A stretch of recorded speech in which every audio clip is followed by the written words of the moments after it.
ഡിയോസ്, welcome back to family. അപ്പോൾ ഇന്ന് നമ്മുടെ ശിവബേബിൻ്റെ ജന്മനാളാണ്. ബർത്ത്ഡേ അല്ല, ജന്മനാള്. ഇടവത്തിലെ മൂല നക്ഷത്രം. സോ ഞാൻ ചെറിയ സദ്യയൊക്കെ ഒരുക്കി എല്ലാവർക്കും കൊടുത്തിട്ട് ഞാൻ പിന്നെ അന്നദാനത്തിനുള്ളതും കൂടെ ആക്കിയിട്ടുണ്ട്. സാമ്പാർ, പരിപ്പ്, മോര് എല്ലാം ഇച്ചിച്ച് ഒഴിച്ചിട്ടുണ്ട്. എല്ലാം കഴിക്കില്ല, ബാക്കി കറികളും എടുത്തിട്ട് വരട്ടെ. രാവിലെ എഴുന്നേറ്റ് ആക്കിയത് ഇതെല്ലാം ബാക്കി ശിശുങ്ങൾ വന്നിട്ട് പറയാം.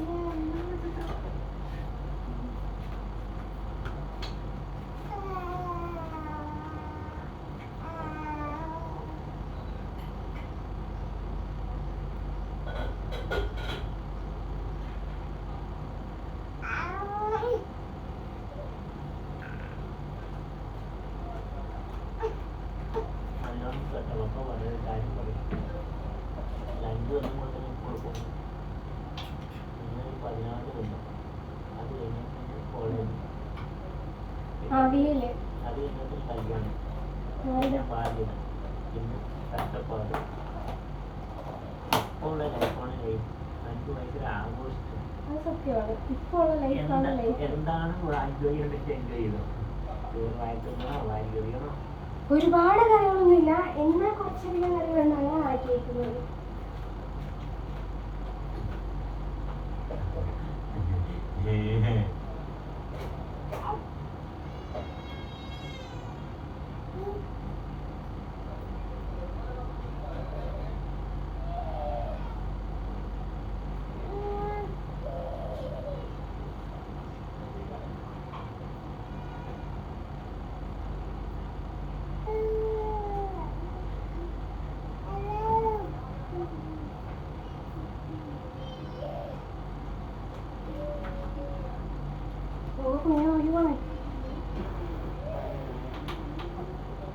മാങ്ങാച്ചാറ്, ഇഞ്ചിപ്പുളി.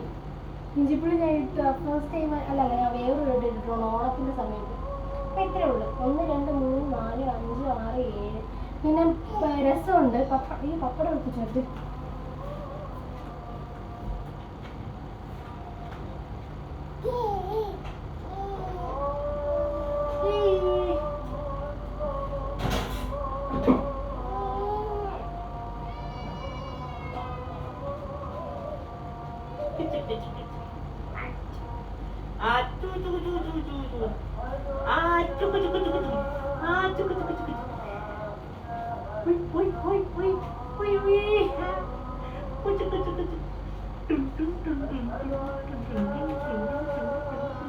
പപ്പടം. ഇത്രയുള്ള ഒരു കുട്ടി സദ്യ. ഞാൻ പിന്നെ 10 പേർക്ക് കൊടുക്കാൻ വേണ്ടിയിട്ട് ആക്കിയിട്ടുണ്ട്.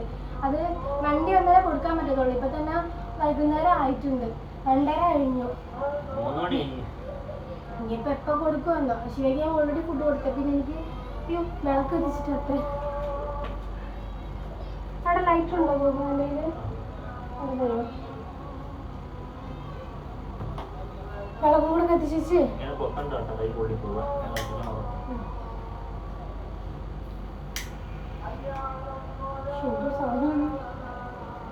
ശിവയ്ക്ക് ഫുഡ് കൊടുക്കട്ടെ, എന്നിട്ട് കാണാം. ചോറ് കൊടുക്കാണ്. ബേബിക്കും കൊടുത്തിട്ട് എൻ്റെ വലിയ കുട്ടിക്കും കൊടുക്കട്ടെ.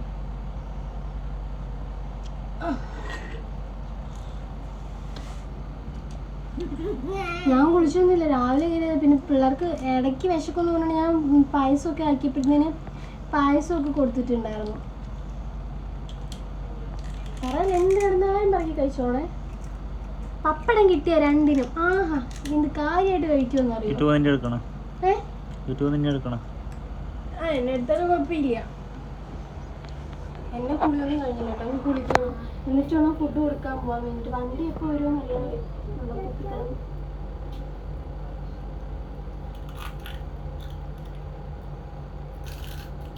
ഫുഡ് എടുത്ത് പാക്ക് ചെയ്യണം. ഒരു കവർ വാങ്ങണം ഗോപു. 10 കവർ വാങ്ങണം.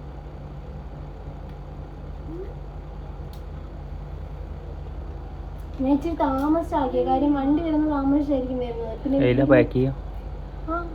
മറ്റേ അതിൻ്റെ അകത്ത് കണ്ടെയ്നറിൻ്റെ അകത്ത് ബോഡി ഫോയിൽ പേപ്പർ ഉണ്ടല്ലോ.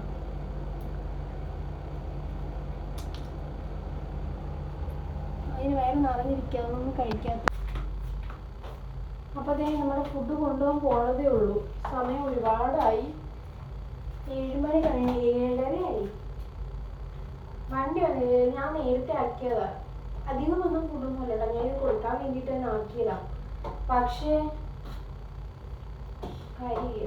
ഇനിയിപ്പം കിട്ടുന്നവർക്ക് ഡിന്നറായിട്ട് കഴിക്കാമല്ലോ. ഇവിടെ ഈ ബൾക്കിലൊക്കെ വർക്ക് ചെയ്യുന്നവരൊക്കെ ഉണ്ടാവും. ഇപ്പം വീട്ടിൽ നിന്നുള്ള ഫുഡൊക്കെ മിസ് ചെയ്യുന്നവർ. പിന്നെ നമ്മുടെ ഈ ഇപ്പം കഴിഞ്ഞ ദിവസം ഞാൻ ഒരു വീഡിയോ കണ്ടിട്ടുണ്ടായിരുന്നു. ഒരു എന്താ പറയുക, ഒരു ഫോറിൻ ലേഡി വന്നിട്ട് നമ്മുടെ ഇന്ത്യനെ കുറ്റം പറയുന്നതായിട്ട്, ഇന്ത്യയിൽ വൃത്തിയില്ല അങ്ങനെ ഇങ്ങനെയാണെന്ന് പറഞ്ഞുകൊണ്ടിട്ട്. ആക്ച്വലി ഞാൻ 2 ഫോറിൻ കൺട്രീസിൽ പോയിട്ടുണ്ട്. എല്ലായിടവും അതിൻ്റെതായ ചില സ്ഥലങ്ങൾ മാത്രം ഭയങ്കര പെർഫെക്റ്റ് ആണ്, നീറ്റാണ്. ചില സ്ഥലങ്ങളിൽ ഇപ്പോഴും നീറ്റ് അല്ലാത്ത സ്ഥലങ്ങളൊക്കെ ഉണ്ട്, എല്ലാ രാജ്യത്തും ഉണ്ട്. പിന്നെ കുറ്റം പറയുമ്പോൾ എല്ലാവരും കുറ്റം പറയും. ഇവിടെ കണക്കാണ്, പാവത്തുങ്ങളൊക്കെ ഒരുപാട് പേരുണ്ട്. അങ്ങനെ റിച്ച് കൺട്രി അങ്ങനെ ഒന്നും പറയാൻ പറ്റില്ല. ഇഷ്ടം പോലെ ഉണ്ട്. ഒരു നേരത്തെ അന്നത്തിന് പോലും വകയില്ലാതെ നടക്കുന്ന ഒരുപാട് പേരുണ്ട്. ഇതിപ്പം എനിക്ക് തോന്നുന്നു ഞാനിതിപ്പോൾ 3ാമത്തെ വട്ടമാണ് അന്നദാനത്തിന് വേണ്ടിയിട്ട് ഒരുക്കുന്നത്. 3ാമത്തെ കാശിയുടെ ജന്മനാള് ഞാൻ ഫസ്റ്റ് ജന്മനാള് ഞാനൊരു ടീമിന് കൊടുത്തിട്ടുണ്ടായിരുന്നു. അവർ ഡൽഹിയിലുള്ള 200 കുട്ടികൾക്ക് ഫുഡ് കൊടുക്കാമെന്ന് പറഞ്ഞുകൊണ്ടിട്ട് എൻ്റെ കയ്യിൽ നിന്ന് ഈ 25,000 രൂപയായിരുന്നു മേടിച്ചിട്ടുണ്ടായിരുന്നത്. 25,000 രൂപ മേടിച്ചിട്ട് ഇവർ ഫുഡ് കൊടുത്തു കേട്ടോ. പക്ഷേ സെയിം ഈ കുട്ടികൾ തന്നെ പിറ്റേ ദിവസം വേറെ ആർക്കാണ്ട് ബർത്ത്ഡേ വിഷ് ഇട്ടേക്കുന്നത് തന്നു. അപ്പോഴാണ് എനിക്ക് മനസ്സിലായത് ഇതേതൊക്കെ ഒരുപാട് പേര് പൈസ കൊടുക്കുന്നുണ്ടാവും. അപ്പോൾ എല്ലാവർക്കും ആദ്യം ഒരാളുടെ പേയ്മെൻറ്റ് മതി ഇവർക്ക് ഫുഡ് കൊടുക്കാൻ വേണ്ടിയിട്ട്, ബാക്കി പൈസ അവർക്കുള്ളതാണ്. അങ്ങനെ ചെയ്യുന്നതിന് നല്ലത് വീട്ടിൽ പ്രിപ്പയർ ചെയ്ത് കൊടുക്കുന്നതായിരിക്കും നല്ലതെന്ന് എനിക്ക് തോന്നി. ആ സെയിം ഡേയിൽ തന്നെ ഞാൻ പിന്നെ വീട്ടിലും പ്രിപ്പയർ ചെയ്തിട്ട് ഈ ഭിക്ഷ എടുക്കുന്ന അച്ഛനും അമ്മയൊക്കെ ഉണ്ടല്ലോ അവർക്കൊക്കെ കൊണ്ട് കൊടുത്തിട്ടുണ്ടായിരുന്നു. കാശിയുടെ ബർത്ത്ഡേക്ക്. സെക്കൻഡ് ബർത്ത്ഡേ ഇവിടെയായിരുന്നു. അതുകൊണ്ടിട്ട് ഞാൻ വീട്ടിലുണ്ടാക്കിയില്ല. അന്ന് നമ്മൾ ഹോട്ടലുണ്ടായിരുന്നല്ലോ. അപ്പോൾ അവിടെ നിന്ന് ഫുഡ് ഞാൻ പേയ്മെൻറ്റ് കൊടുത്തിട്ട് തന്നെ മേടിച്ചു. നമ്മുടെ ഹോട്ടൽ അങ്ങനെ ഇങ്ങനെ ഒന്നും നോക്കിയില്ല, പേയ്മെൻറ്റ് കൊടുത്തിട്ട് തന്നെ മേടിച്ചിട്ട് കൊണ്ടുപോയി കൊടുത്തു. ഇത് നമ്മൾ അങ്ങോട്ട് വണ്ടി കൊണ്ട് നിർത്തി ഡിക്കി അങ്ങോട്ട് ഫുഡിൻ്റെ ആണെന്ന് പറഞ്ഞാൽ തുറക്കുന്നുണ്ടല്ലോ എത്ര പേരാണെന്ന് അറിയോ വരുന്നത്. ഇതിപ്പം നമ്മുടെ സദ്യ സ്റ്റൈലായതുകൊണ്ടിട്ട് ഒരുപാട് പേരുണ്ട്. നമ്മുടെ നാട്ടിലുള്ള അല്ലാതെ ഈ നീഗ്രോസും ടോപ്പിങ്സും അങ്ങനെയുള്ള ആൾക്കാർക്ക് ഒരുപാട് പേരുണ്ട് കേട്ടോ. നമ്മൾ വണ്ടി കൊണ്ടെടുക്കുമ്പോൾ എല്ലാ സ്ഥലത്തുള്ളവരും വരും. അപ്പോൾ എനിക്ക് അറിയത്തില്ല കഴിക്കുമോന്നൊന്നും എനിക്കറിയത്തില്ല.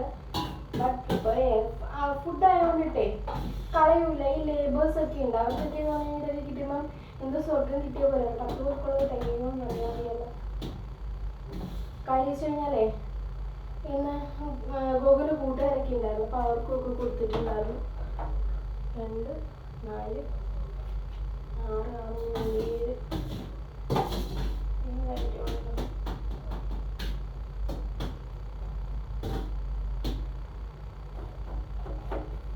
അത്തണം തികയത്തില്ലെന്ന് തോന്നുന്നു.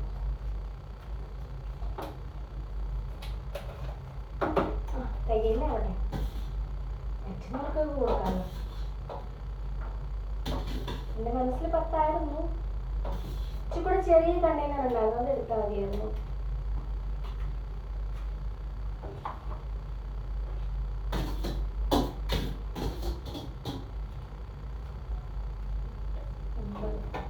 എണ്ണത്തിനുള്ളതേ ഉള്ളൂ. ഷോറൊന്നും ഉണ്ടായിരുന്നെങ്കിൽ 9 തികച്ചില്ല.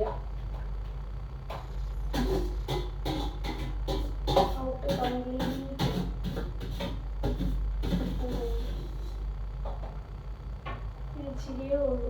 കുഞ്ഞു ആരെങ്കിലും ഉണ്ടെങ്കിൽ അവർക്ക് ഉള്ളു കൊടുക്കുക. എന്നാലും ഇതങ്ങനെ കൊടുക്കാം വേണ്ട, 8 മതി. അത് ഇച്ചിരിയേ ഉള്ളൂ, ആർക്കും ഒന്നും തികയില്ല.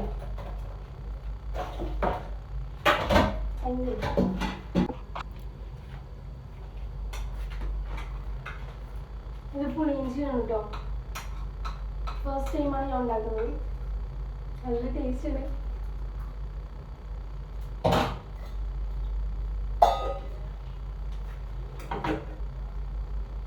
കുറച്ചും കൂടെ വിപുലീകരിച്ചിട്ട് പ്രിപ്പയർ ചെയ്യണമെന്ന് എനിക്ക് ആഗ്രഹമുണ്ട്. നോക്കട്ടെ, ഉണ്ടാക്കണം.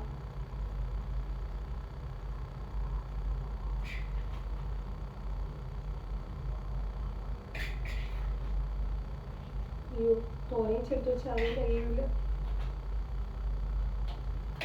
ഒരു കണക്കില്ലാതായി പോയി ഈശ്വര.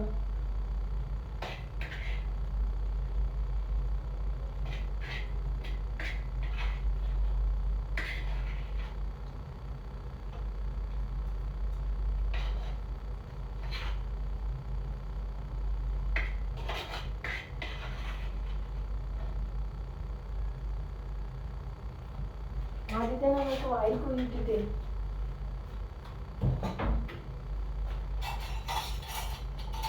സാമ്പാറൊക്കെ എങ്ങോട്ടാണ് എടുക്കൂ.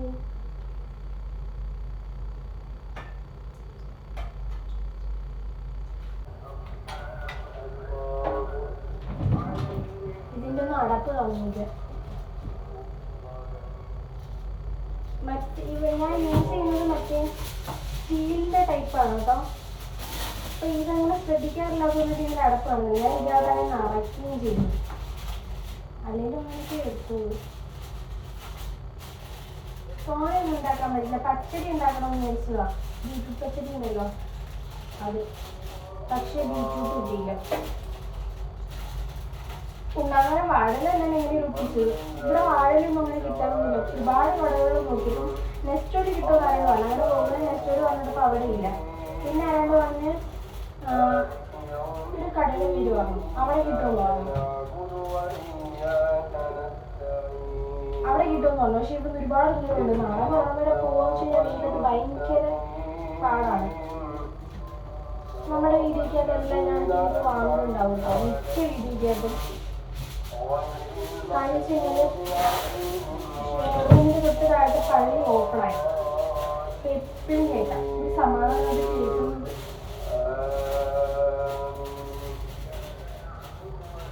ഭയങ്കര പോസിറ്റീവ് എനർജിയാണ്.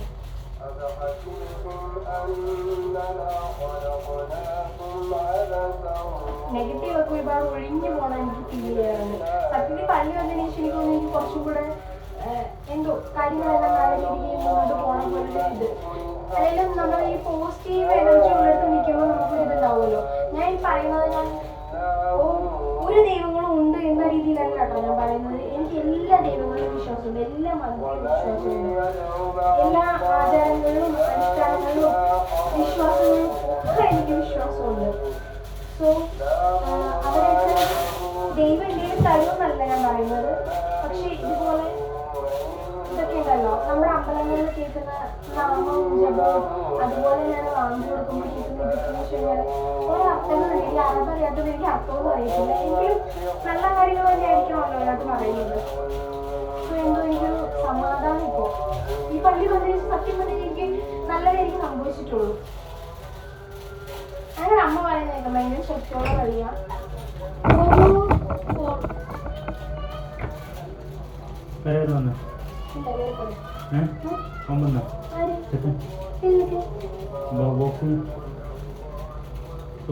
വന്നിട്ട് പോയല്ലോ. എപ്പോഴേ പോയി. ഈ രാത്രി ചെയ്യുന്നുണ്ടോ? 10 ബോക്സ് ചെയ്യണം. ഇല്ലയോ? 10 ബോക്സ് കൊടുക്കണം. ആ ചെക്കൻ ഭയങ്കര മടിയനാണോ? ആ ചേട്ടൻ ആ പുള്ളിങ്ങനെ ഭയങ്കര സ്ലോ ആ. ഞാൻ കുറേ ചെയ്തിട്ടേക്കുന്നു. ഇത് ഫുഡ് കൊണ്ട് കൊടുത്തിട്ട് ഇവന്മാരെ ഉറക്കിയിട്ട്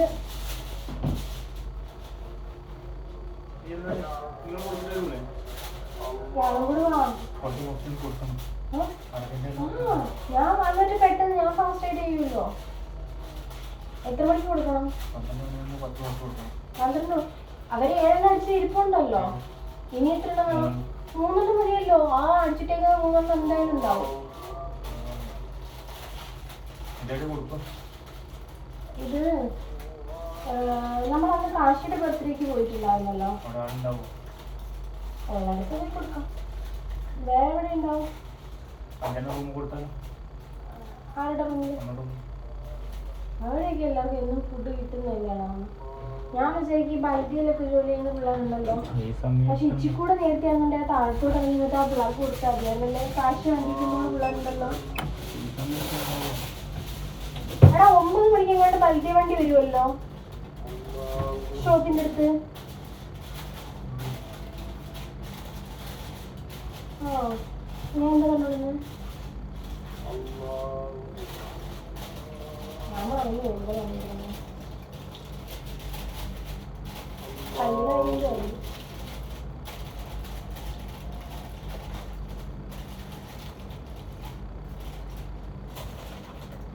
സോപ്പൊടി ഞാൻ 5 വട്ടം കൊടുക്കാനുണ്ടതാ. 10 അല്ലേടാ? ഏടാ 10 കട്ടണോ? 7 ഓൾറെഡി ഇരിപ്പുണ്ടായിരുന്നു. 3 കൂടെ മതിയല്ലോ.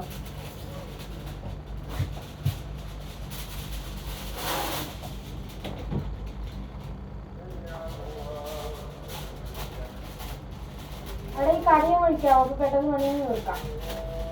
അല്ലെ ഇതൊന്ന് പൊതിയാവോ?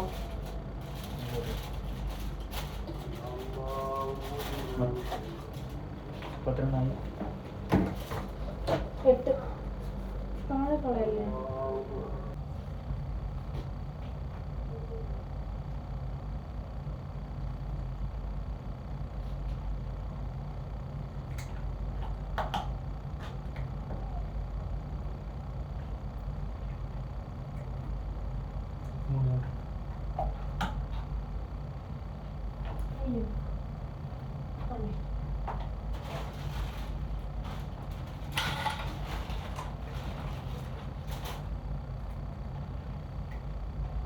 സദ്യക്ക് ഒരിക്കലും എല്ലാം എടുത്തിട്ടുണ്ട്. കുറെ താഴത്തോട്ട് നിന്ന് കഴിഞ്ഞാൽ താഴെ ലേബേഴ്സ് പോണ സമയമാണ് താഴെ കൊടുക്കാന്ന് പറയുന്നത്. നിനക്ക് തിരക്കുണ്ടെങ്കിൽ പോക്കോ. അല്ല എവിടെയെങ്കിലും എനിക്ക് പ്രശ്നമില്ല, കൊടുത്താൽ മതി.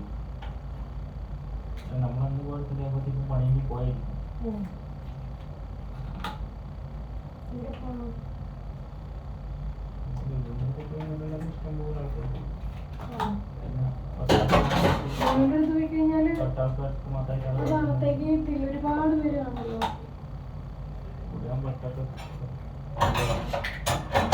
പിന്നെ കഴുകാം. കവറിലാക്കോ? ഞാൻ പെട്ടെന്ന് പോയി ഡ്രസ്സ് മാറ്റി പിള്ളേരെ ഒന്ന്.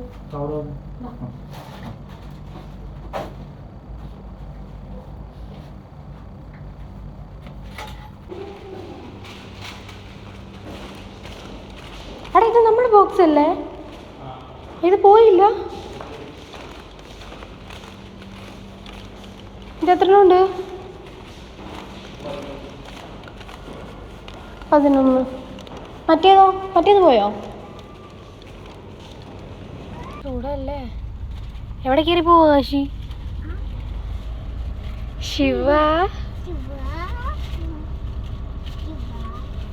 എന്താ പറ്റിയടാ? ആ അത് നീ നേരെ തന്നെ കറി വെച്ചോണ്ടിട്ടാ. ഞാൻ വെച്ചാൽ അങ്ങനെ കുഴപ്പമില്ലായിരുന്നു.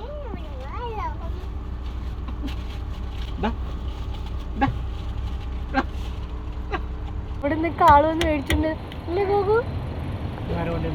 അന്ന് എനിക്ക് തോന്നുന്നു റിച്ചണ്ടായിരുന്നു.